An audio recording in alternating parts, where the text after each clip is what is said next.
locations across Central Florida. Remember, connecting is easy and guaranteed. Find out more at directconnect2ucf.com. All right, 22 minutes before 8 o'clock. Thank you for tuning in this Wednesday morning. We have a great guest scheduled to come on. Robin is trying to get them hooked up.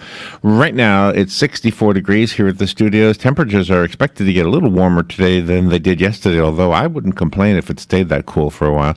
But anyway, today, 82. That's not too bad, right? It's October. It's Florida. What do you know? What do you want, 12 degrees today. 12 degrees. 12% chance of rain. 12% chance of rain. 23% chance of rain tomorrow. Friday, gosh, like no mention of rain on Friday. Saturday, about a 20% chance. Sunday, there's a 70% chance of rain on Sunday. So, actually, 80%. I wonder how you read this thing sometimes. But anyway, so it looks like it's going to be pretty much the same. And I don't see any really cool temperatures. Maybe next Wednesday, a week from today, perhaps dropping down into the 70s as the high. As we get closer to the end of the year, it always gets cooler. By the way, the Salvation Army has sent us something that they wanted us to read to you while Robin is getting our guest on the line. The Salvation Army will be accepting applications for Thanksgiving food assistance and Christmas toys and food assistance from 9 a.m. till noon and 1 p.m. till 4 in Bellevue today.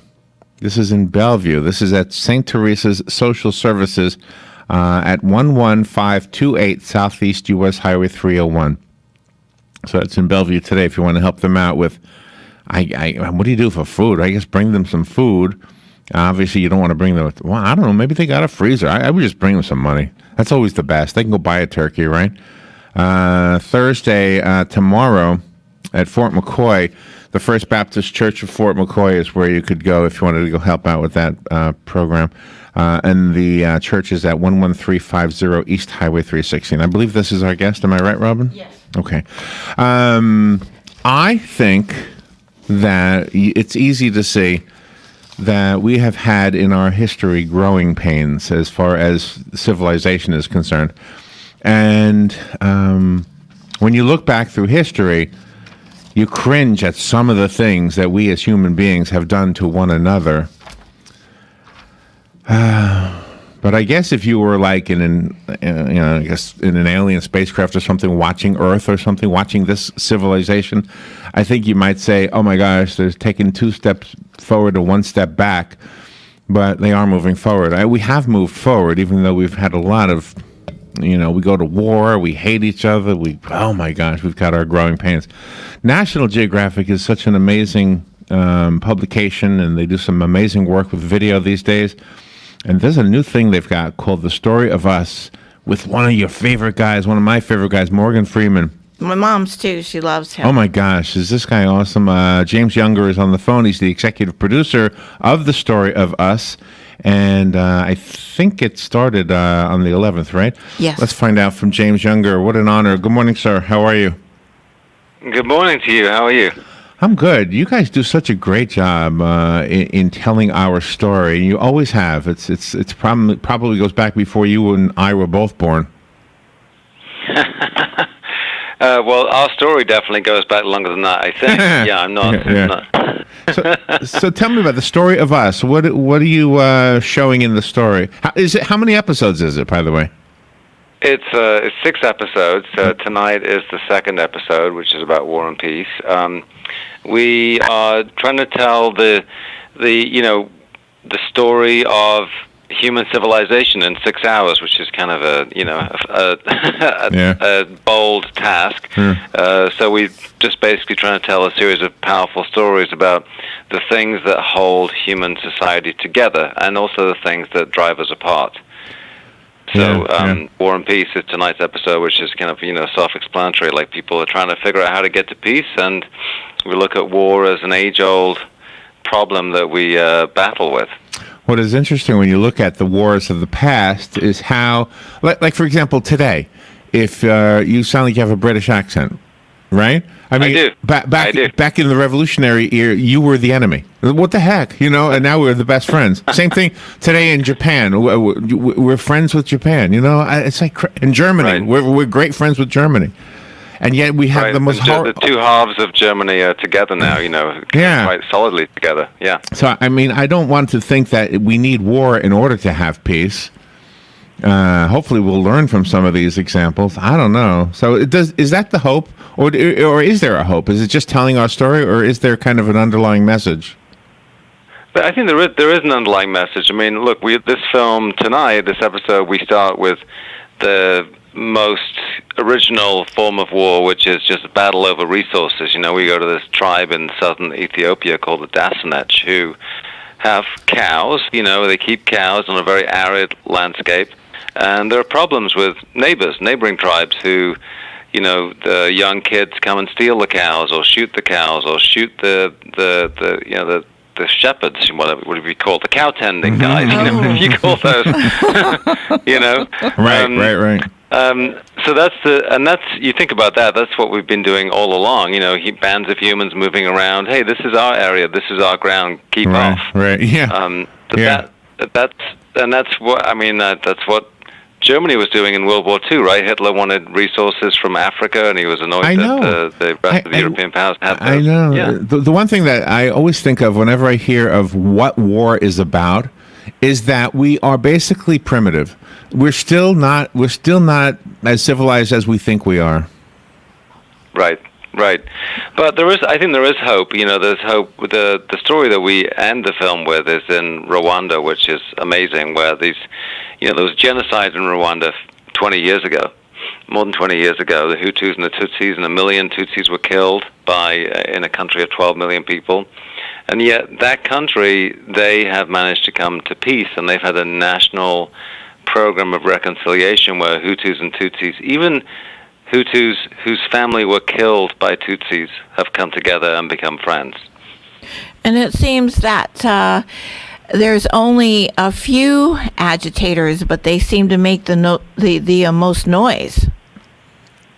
Right, exactly. I mean, I think most people want a better life. They'd rather negotiate their way out of trouble. Right. The issue that we have, in human society, is that young people, especially, to be honest, young men, tend to be a bit more belligerent in the way they resolve disputes, and that's part of human nature that we have to learn how to handle better. I think we are doing a better job of it generally, right? I hope so. Yeah.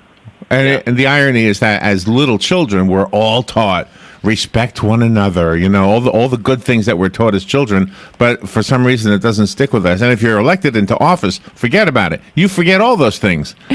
Exactly. If you're elected into office, all of a sudden, hey, I've got an army. Let's go invade somebody. So the show, it's on the National Geographic Channel. Is it also on the National Geographic website? It's not. But if after it's on air, it's available through a bunch of other digital resources. The usual suspects, Amazon, Google, Apple. The day after air. But watch it on the network tonight if you can. It's always great to have everyone gathered around the fireside watching it together. Right. Exactly. Morgan Freeman seems to be a most excellent choice for this because he really is very, very versatile and very loving to everybody.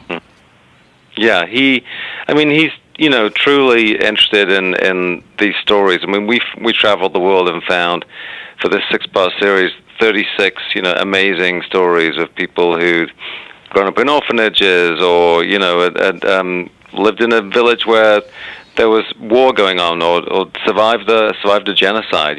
So we have just these remarkable people around the world, and Morgan is an incredible listener.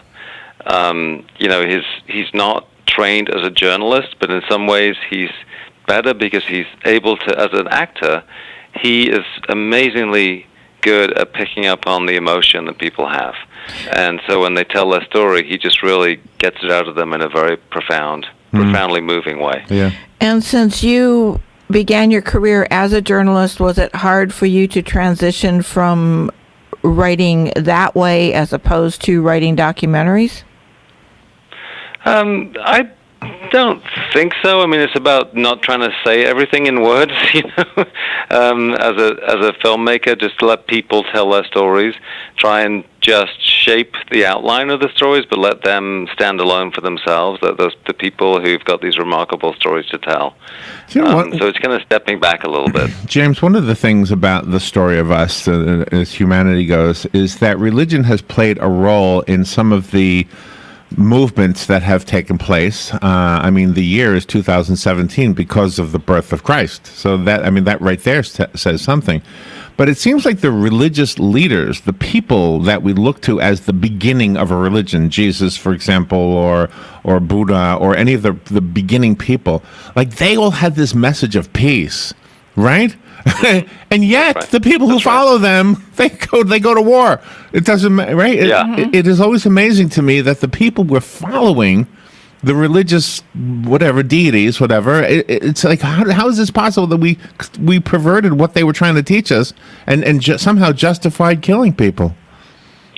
Yeah, it's shocking. I mean, look, I think the advent of these big religions like Buddhism, Christianity, Islam, all of them have generally made us more peaceful, I think, because they have these codes, thou shalt not kill, and that's I think that has a calming effect. But people are people, and people, this is the human world we live in, right? And there are people who come, basically use religion as a source of power, and then manipulate the world to their advantage. So let me use that as a way to ask a question. Did you, as a producer of The Story of Us, did you have to include things that you felt uncomfortable including simply because they were unavoidable, or did you say, you know what, I don't want to put that in here? How did you deal with that?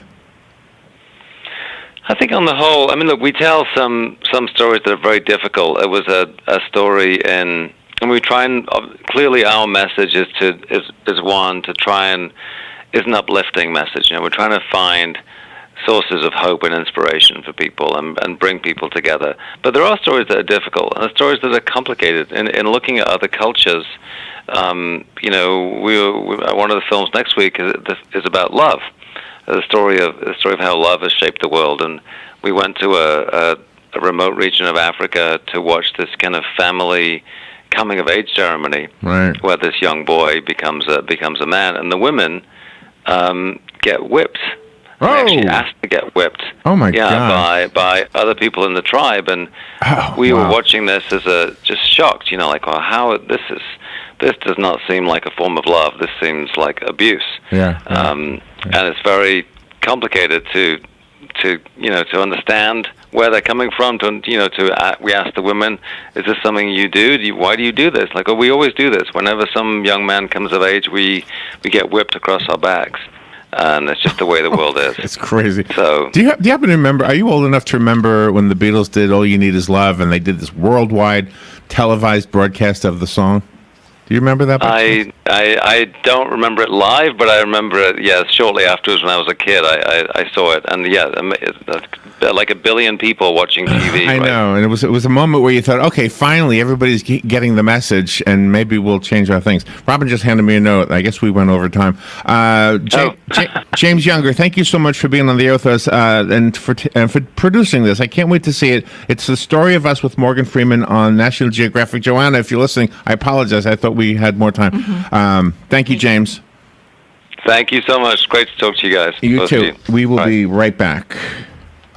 Hello, gorgeous. Hi, this is Becky at Hello Gorgeous Salon. Let's get rid of those sun-damaged ends and faded out color and get into something rich and vibrant. It's time to get that new look started. So call today and set up your appointment at Hello Gorgeous Salon, 351-5358. Hello Gorgeous is a certified Brazilian blowout salon. We can tame those locks, leaving your hair healthy and shiny with a Brazilian smoothing treatment. And whether you're going on a job interview or out on a date, your hands do a lot of talking. Manicures are a must. Hello Gorgeous is a full-service salon, so let us help you make a great first impression. Call us today to set your appointment at Hello Gorgeous. Our number is 352-351-5358. Again, that's 352-351-5358. Hello Gorgeous is conveniently located in the heart of downtown Ocala, right next to the historic Marion Theater. And don't forget, we also do men and children's cuts too. Hello, gorgeous. Ocala Business Leaders Incorporated is a group of independent local firms providing a wide range of quality goods and services. Each firm strives to maintain the highest level of professional integrity and 100% customer satisfaction. When you're looking for goods and services, call a member of the Ocala Business Leaders, and we are confident you will be pleased with the results. If you are interested in becoming a member of the Ocala Business Leaders, join us at the Ocala Elks Lodge, 25th Avenue in Ocala, any Wednesday at 7 a.m. and enjoy a breakfast on us. For more information, check OcalaBusinessLeaders.com. Join Luby Bat Conservancy for our 13th annual Florida Bat Festival, Saturday, October 21st from 10 to 5. Flying Giants are ready to dispel the myths and superstitions surrounding these gentle animals. Admission is $5 for children 5 through 12, adults $8, children 4 and under are free. This fun, family-friendly festival will feature music, food, merchants, raffle prizes including Walt Disney World tickets, and of course the largest bats in the world. Visit luby.org for directions and further information. On November 9th, the Bridge at Ocala Assisted Living Community will be hosting their 7th annual Wreaths of Hope silent auction. This year's proceeds go to benefit the Trinity Catholic High School Band. There'll be live entertainment, hors d'oeuvres, a